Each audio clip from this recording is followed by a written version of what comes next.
Thank you. Thank you very much.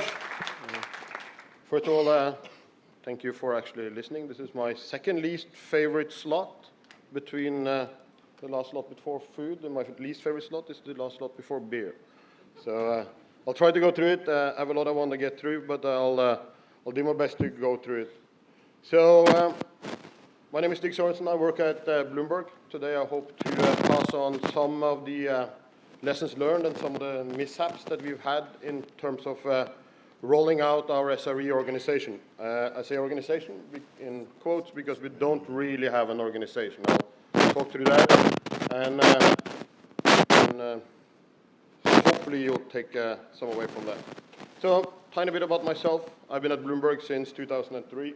Bloomberg is my only post-university gig. I started as a software developer in the application team, became a team lead and a manager.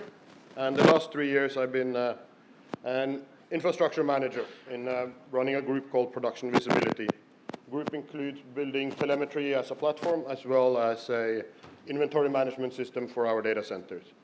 And at Bloomberg we don't really have many titles, so I also have the role of global SRE shepherd, which sort of really is, since we don't have an organization, I'm sort of responsible for trying to set the standard globally, make sure that we hire the right people and so on. And that's a lot what I want to talk about today. So, a tiny bit about Bloomberg. We were founded in 1981 by Michael Bloomberg. A lot of people know us as a TV station, radio station, Bloomberg Business Week, or our website. What you actually see here and what we are demoing outside is our main product, the Bloomberg Terminal.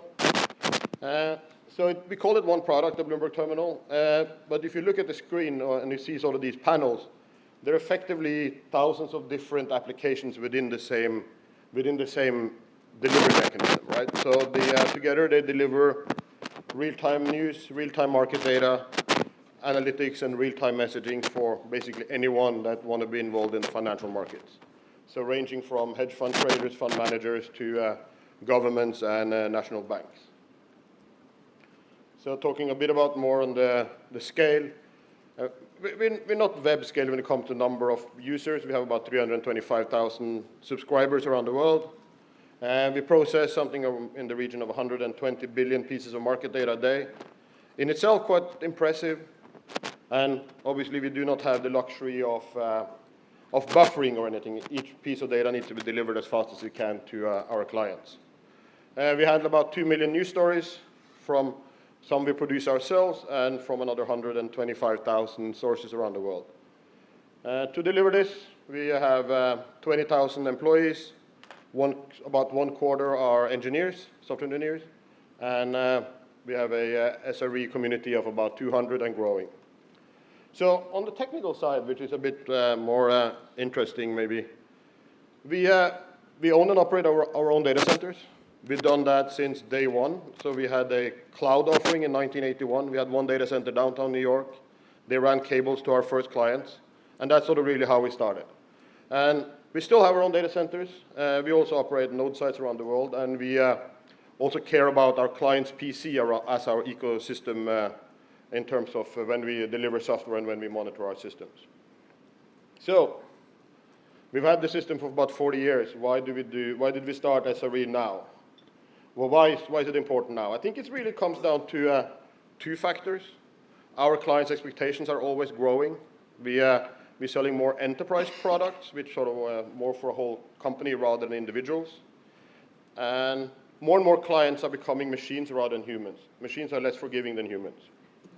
And complexity is growing. And there's sort of two parts of the complexity is growing, right? The financial markets are getting more complicated. There's more and more data. The instruments are getting more complicated. And it just becomes more involved building these systems. And on the other side, the technical complexity is growing. Microservices, more and more integrated systems, and so on.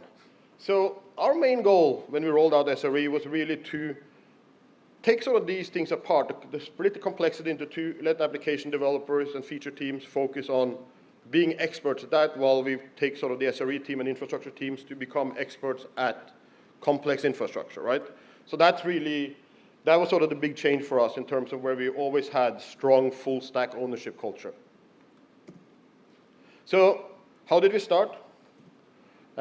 Obviously, as everyone starting something new, when we started about 5 years ago. So we started, obviously, as anyone that wants to be careful, we started very small, started in one very isolated area.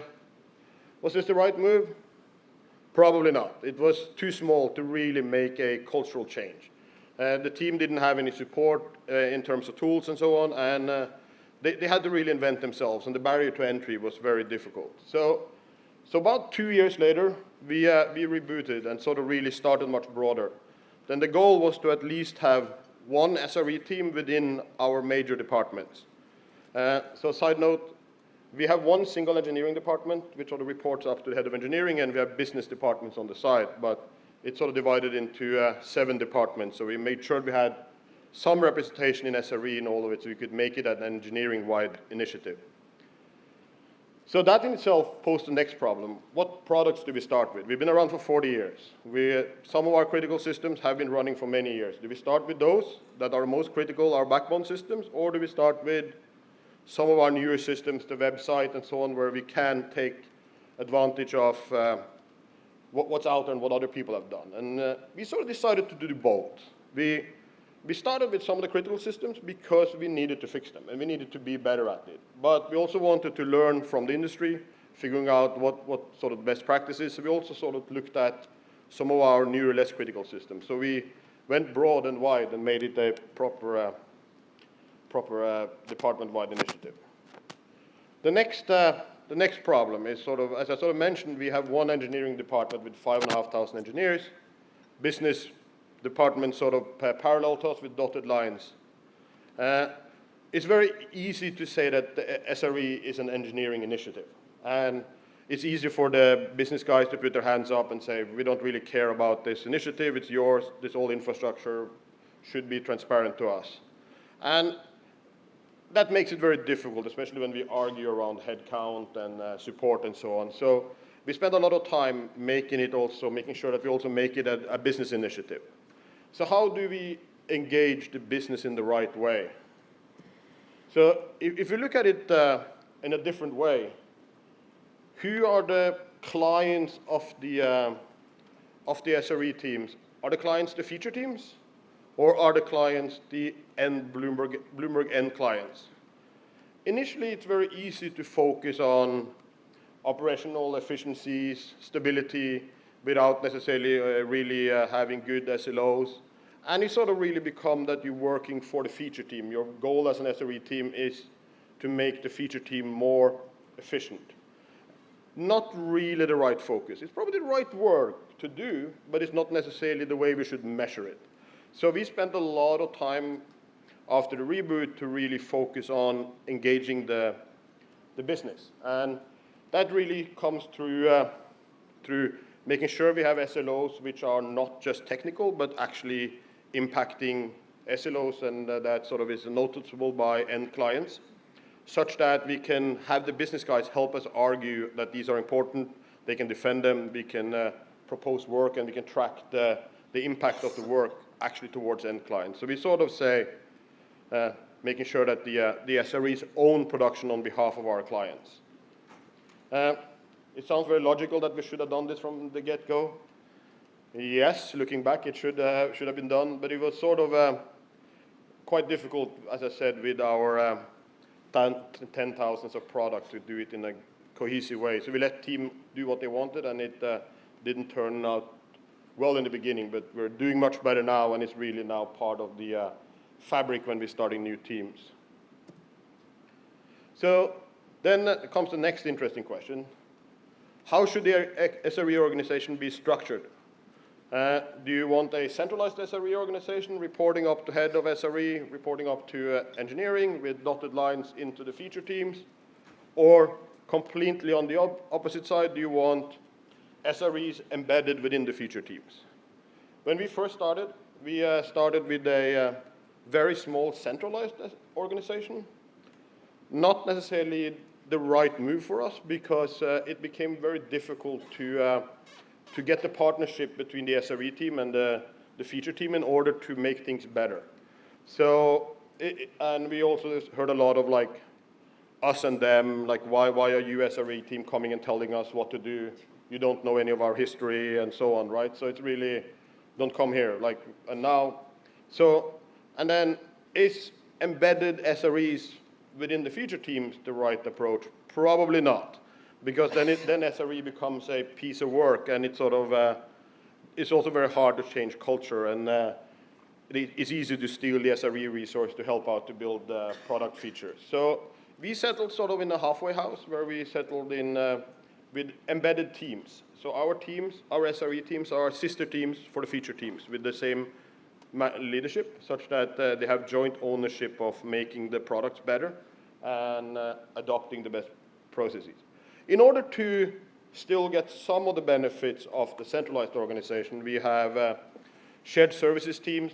As I said, I'm running telemetry for all of the companies, so the people don't need to worry about running their own telemetry platform. We have Kubernetes as a platform, and we're running things like town halls, internal meetups, and so to make sure that we have a community. It takes a lot of my time. So again, how do we build the teams? This sort of tags on to the previous. Do we start with internal transfers, or do we start with external hires? I'm a true believer in order to change culture, you need to know the culture. So we started, where we've seen the most success is where we started with internal people, which has a changed mindset. They want to do things differently. They want to make sure that they can take the culture and change it to what we want it to be. So handpick people with a growth and a change mindset, and sprinkle on external hires for specialty things where you need new technical knowledge. Don't expect external hires will be able to change your culture. Again, this us and them mentality. How do we build teams? Obviously, we build teams out of individuals. We struggled a bit in the beginning, especially with the external hires, was that we wanted to find the perfect people, the perfect person every single time. We wanted a perfect operator, sysadmin, developer, architect, experienced SREs to come and take our roles, right? Unfortunately, we didn't really find these people, so it becomes very difficult. So it's really all about thinking about building teams. As much as you need the operator, sysadmin, developer, architect skills, you don't need it in a single person. And you probably also don't need dedicated people to each skill, but think about building a team around complementing each other, and make sure that people are rounded and have at least one or two skills, not just one. I like to say that the SRE mindset is the most important. We can probably all define the SRE mindset in a million different ways. The way I look at it is developers are inherently positive. They think everything will work all the time. SREs should be inherently negative and think everything will break all the time. And if we come with that background, we probably will have systems that work. So for us to combat some of the hiring challenges, even though we have distributed teams, we have a centralized SRE hiring pipeline where we ensuring questions are similar, we're looking for the right amount of people, and also that we make sure that candidates are seen by at least a couple of teams, so we don't lose good candidates just because they came in to see the wrong team and they wasn't a perfect fit, but it will be a great candidate for a different team. So yeah, to make sure that we don't lose the good people when we're looking for the special unicorns. So who drives the culture change? This is obviously very company specific. We have a very, very strong bottom-up culture where a lot of things are driven from the individual teams, even adopting new technology or even culture change like this. So we wanted to harness that and use that to drive our change, right? So what did we do? We got key individuals and team leads together. Together we created the SRE manifest and sort of a capability model for what SRE should look like at Bloomberg. And then after we had that, we engaged senior managers to sell it back down to us. So we started at the bottom, created it, I gave it to the head of engineering, and he had a town hall presenting what we created together, which was actually very powerful, because now the team lead or the managers in between that wasn't necessarily 100% bought in, they they got on board and so on. So, but again, it's very specific to each organization. You know your organization culture the best. So this is one is probably not something that's easy to lift. So these are the 5 sort of things that we covered. What would I have done differently if we were to do it again? That's always a good one. I would have started broader initially. We're trying to change culture. Culture needs to be changed wide. You can't, localized culture doesn't really stick. As I mentioned, I would have had a stronger focus on SLOs from the beginning and made that a more important part of starting the team, not expecting that the teams will take that on themselves. With the distributed or the embedded model, it was very easy for teams to start calling themselves SRE without necessarily being SRE. So I would have if I were to do it again, I would have enforced a stronger protection of the SRE brand, because it would make sure that we had more clearer paths internally when people wanted to move from an engineering team or from a feature team to an SRE team.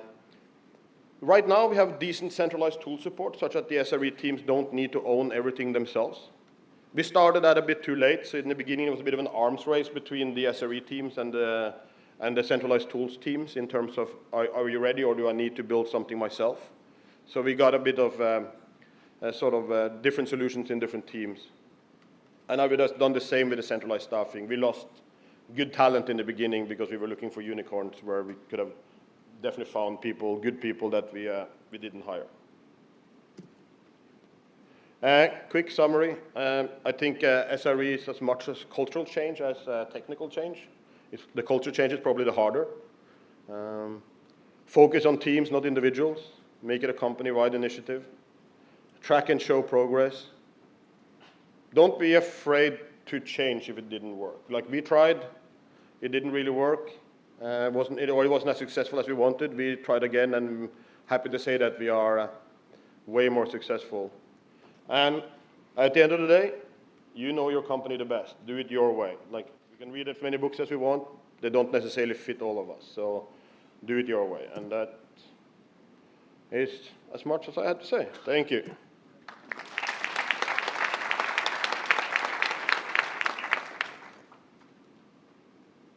We got time for a question or two? If not. Hi, I have a question. Hello. Yeah. So, how long, the journey of transitioning into SRE took for your team? So we started about 5 years ago, and then we restarted 3 years ago. So the last iteration has sort of been 3 years, which I can. So if we started properly, I would say 3 years to get to the 200 SREs. Right. Okay. And just another question. Yeah. When you talk about defining SREs manifestos, right? So what was the approach you followed, right? And could you a little bit share on how on what you define in the manifestos for the SREs? So the most important thing that we built was a capability model. Right. We looked at sort of what was the main pieces of work we wanted SREs to do, and then we just basically went from ad hoc to defining, right, the standard capability model, and sort of try to describe what an SRE team would look like. So and it turned out that we ended up describing what the system will look like in many places, because we didn't have systems that were capable of reaching certain levels. So, and then we sort of took what the system would look like and turned it back into the steps we had to do as a team and technology that we had to implement, rather than not just re-architecting our systems. And that became like a guideline for the teams when they started, and they could sort of figure out, like, should I try to go to level 3 on this before I move on to something else? And it gave people a bit of a guide for when they first came on board. All right, thank you. Yeah, quick question. Yeah. Just curious, like in the various iterations between maybe the first and the second time in between experiments, did you ever try doing like a rotating model where you have a central team of a certain size and people coming in from the feature teams to kind of immerse themselves? I mean, Have you tried that? Does it work? We discussed it a lot, and there's something I would like to do, but we have a very, very strong, people are feeling very strongly about the teams they're in. So until we have SRE teams with more teams where they can move just between sister teams, it's not in our culture to move that. People are very proud of the team they're in, and they really, and you see, like myself, I've been there 16 years. There's a lot of people that have been in the same team for many, many, many years. It's been 12 years in the same group. Okay, maybe another follow-up question. I mean, in terms of the people that you're getting into the teams, I mean, like, I guess, you said maybe they're appointed from management or something. Do you ever look at, people who are, the other way around, where you like almost post a position and say, I'm looking for some people. Yeah, people with passion coming in. yes, we also have like an internal job board where we are trying to do. But when you start off in SRE, it's not necessarily new work. Someone is doing that work today. They might not do it as structured as they would do in a defined team.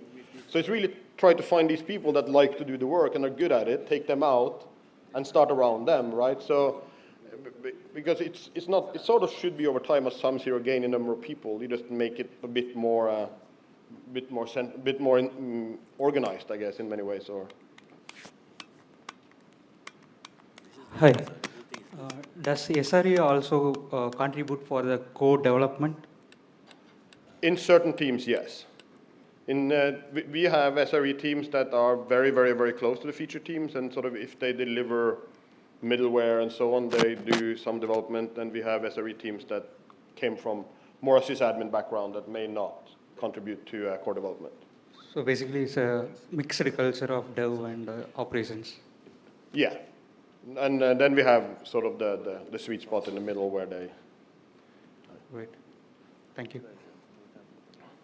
Yeah, excuse me. Yeah, speaking about the SRE role, I mean SRE job description, right? So what I've seen generally is like, multiple companies, even though they have their own SRE engineers, the description that I have seen is different across different companies. Like I don't see any similarity or any unified, job description which says, okay, SRE means this. Like just an example, right? When we talk about a software engineer for Java, we know as an engineer he should know this things, a checklist. But when I talk about SRE as a SRE engineer, maybe it could be associate or a senior, doesn't matter. But I don't see a unified thing. So when you hire in your organization, how do you define? Okay, the expectation for me, if I want to join, as a SRE engineer, my definition would change when I join a different company. So how do you define that? Or that's that's sort of what we struggle with to find the people when we were not 100% sure what we're looking for, right? And I think sort of as a group, we're not really settled on what it truly is, right? Like the definition is very different. If you look at our job description of software engineer and SRE, they're almost identical. There's like maybe 10% of the text is different, and the SRE one is more around, it has like helping others and contributing to, where there's more sort of hands-on execution for some of the software engineer points. And like for us, interviewing is all about mindset and rather than technical skills. Technical skills change much, much quicker than people, and sort of how people think and how people work. So if I get a good problem solver that knows some technical stuff, I can teach them the rest of the technical stuff. Teaching people to be good problem solvers is much harder. Sure. And we need to teach them to be slightly negative, especially if they come from a software engineering background. The question is, how do you balance between the feature velocity and being able to maintain the system in a good shape? So I mean, if your development team gets lots of features out and your pager constantly goes off, how can you force the development team to actually stop delivering features and do the hard part? So it's an interesting question. It was the last slide I cut before to get myself close to 20 minutes was who wears the pager. And at Bloomberg, the SRE team doesn't necessarily wear the pager. The person that's most likely to fix the problem wears the pager. The responsibility for the SRE team is to make sure that the monitoring and alarming is in place such that the right person gets called immediately. In many cases, it's obviously the SRE team that's the most likely to fix it, but we don't have the feature teams are as much as called as anyone else. So if they're causing a lot of trouble that then if it gets fixed by the SRE team, then obviously we're pushing back. If they have to fix it themselves, they hopefully feel the pain themselves. We don't want to take that away. Because we need our systems to evolve and we need to do it together. And Thank you. one more question? Hi, you mentioned that you have 5,500 engineers Yeah. and 200 plus SRE. How about support operation staff? Is there any or? We have some environment support, which is sort of really on the physical layer in terms of our own data centers. And then we have business level support. We don't have any technical support on our platform. That's the between the software developers and the SREs. And I see the number of SRE to engineer is 1:25, right? The ratio. Is there any specific reason or Well, it's accidental? It's too low. We're not even close to where we need to be. In terms of we haven't really got all the teams on board and get the investment in all the groups. We went wide. There's still more growth in the areas to go to make it better. We probably need at least double, if not more. Any other questions? I'll be more than happy to take any questions outside or over a coffee or beer or lunch. Thank you very much, Stig. Give everybody a big round, please.